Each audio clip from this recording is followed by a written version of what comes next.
మంది మహిళా సోదరిమణులు న్యాయమూర్తులు అడ్వకేట్స్గా పనిచేయడం చాలా అభినందనీయం. నా లైఫ్ కూడా స్టార్టింగ్లో అంటే పాలిటిక్స్లోకి ఎంటర్ కాకముందు వరంగల్ కోర్టులో నేను కూడా పనిచేయడం జరిగింది. అక్కడి నుంచే మరి పాలిటిక్స్లోకి వరంగల్ కోర్టు నుంచే పాలిటిక్స్లోకి 2004లో ఎంటర్ అవ్వడం జరిగింది. ఫస్ట్ విజయాన్ని చేకూర్చలేదు. ఫస్ట్ కాంటెస్ట్ ఏదైతే ఉందో ఫస్ట్ ఎన్నికల్లో పోటీ చేయడం, కానీ అక్కడున్నా కూడా ఆ రంగాన్ని వదిలిపెట్టొద్దు అనే ఉద్దేశంతో 20 సంవత్సరాల తర్వాత ఈరోజు ఈ స్థాయిలో మినిస్టర్గా ఇక్కడికి రావడం జరిగింది. అంటే మన సమాజంలో అనేక రకాల సమస్యలు, వివక్షతలు, అది తరతరాలుగా మైండ్ సెట్లోనే అది వస్తుంది.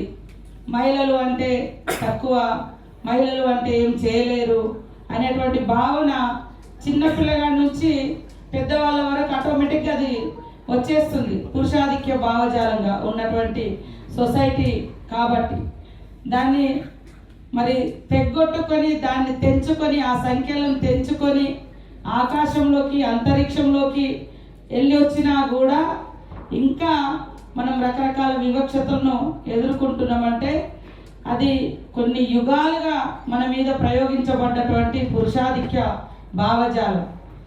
ఆ భావజాలం ఎప్పుడైతే తుడిచిపెట్టబడుతుందో అప్పుడు నిజంగా మహిళలందరూ ఇంకా అన్ని రంగాలలో స్వేచ్ఛగా ఉంటారు, సమానత్వాన్ని సాధించగలుగుతారు అనేది నా యొక్క అభిప్రాయం. ఈరోజు న్యాయ విద్యలో చూస్తే గతం కంటే బెటర్గా చదువుకుంటున్నారు. వృత్తిలోకి వచ్చినప్పుడు చాలా తక్కువ మంది ఉంటున్నారు. అదేవిధంగా న్యాయమూర్తులుగా కూడా చాలా తక్కువ. ఇంకా సుప్రీంకోర్టు వరకు వెళ్తే అది ఇంకా తక్కువనే ఉంది. ఉన్న మన పర్సంటేజ్ ఆఫ్ ఉమెన్ పాపులేషన్ చూస్తే చాలా తక్కువ ఉంటుంది. మొట్టమొదటిసారి రాజీవ్ గాంధీ గారు ఫాతిమా అనే మహిళను సుప్రీంకోర్టు జడ్జిగా చేసినప్పుడు అనేక రకాల విమర్శలు, అక్కడ కూడా కులము, మతము, మహిళ ఇన్ని రకాలుగా వివక్షతలను కామెంట్స్ను ఎదుర్కోవాల్సి వచ్చింది. అంటే ఎడ్యుకేషను, క్వాలిఫికేషను ఇవి కాకుండా మనము మన బ్యాక్గ్రౌండ్, వీళ్ళెవరు, ఏం కులము, ఏ మతం అనేది కూడా చర్చకు దారి తీసేటువంటి పరిస్థితి. బ్యాక్గ్రౌండ్ అంటే బ్యాక్వర్డ్ నుంచి వచ్చినటువంటి వాళ్ళని ఎంకరేజ్ చేయాలి. అరే ఈ అట్టడుగు కులాలు, అట్టడుగు మతాల నుంచి వచ్చిండ్రు అంటే ఇంకా సపోర్టింగ్గా సొసైటీ ఉండాలి, సపోర్ట్ చేయాలి. కానీ అక్కడ అలాంటిది కాకుండా ఒక కులం ఒకరికి నచ్చకుంటే రకరకాల కామెంట్స్ వేరే వైపు నుంచి వస్తుంది. ఒక మతం ఒకరికి నచ్చకుంటే వాళ్ళకి ఎందుకు ఇచ్చిర్రు అనేటువంటి ఇలాంటి కామెంట్స్.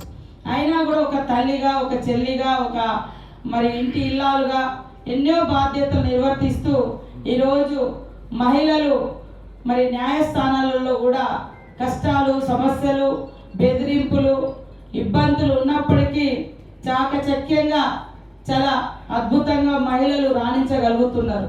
కాబట్టి వాళ్ళ యొక్క స్ఫూర్తి వేలాది మందికి స్ఫూర్తినిస్తూ న్యాయ వ్యవస్థలో కూడా మహిళలు అత్యధికంగా రావాలి.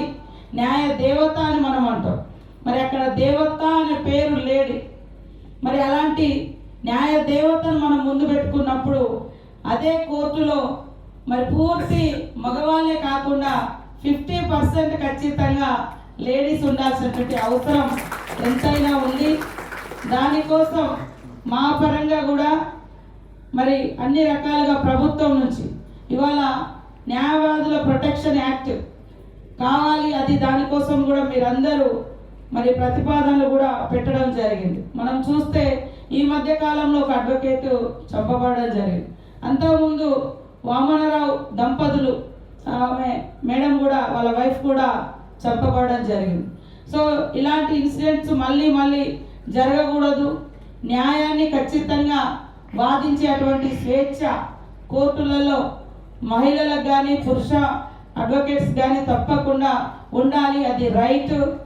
కానీ మనం అందరం ఖచ్చితంగా న్యాయం అనే పేరు ఉన్నప్పుడు న్యాయం దిక్కే మరి ఉంటే అద్భుతంగా న్యాయం అనేది బతుకుతుంది, రాజ్యాంగం అనేది బతుకుతుంది.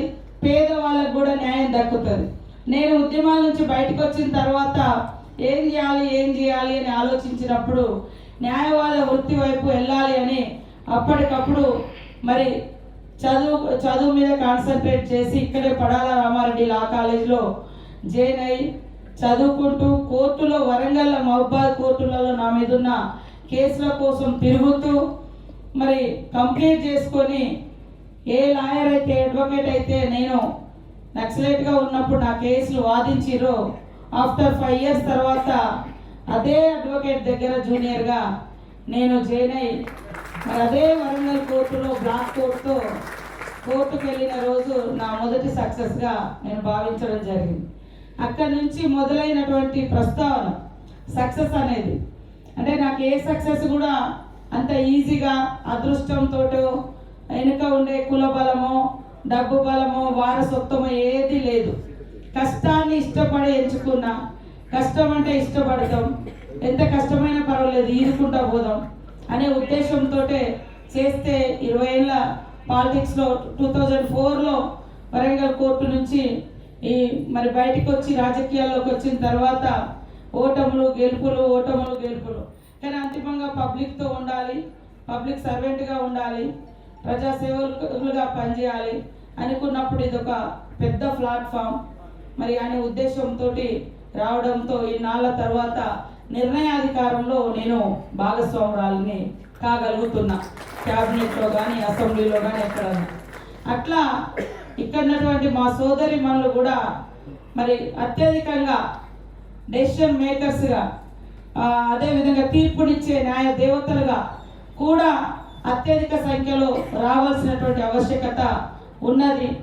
అప్పుడు మహిళలకు ఇంకా ఉమెన్ ఓరియంటెడ్ జస్టిస్ కూడా కొంతమంది జెండర్ సంబంధించినటువంటి ఇష్యూ చూసినప్పుడు మగవాళ్ళకి తప్పు అనిపించకపోవచ్చు, అటువైపు నుంచి ఒక ఉమెన్గా ఫేస్ చేసినప్పుడు ఆమెకు అన్యాయం జరుగుతుందనేది అర్థమైంది.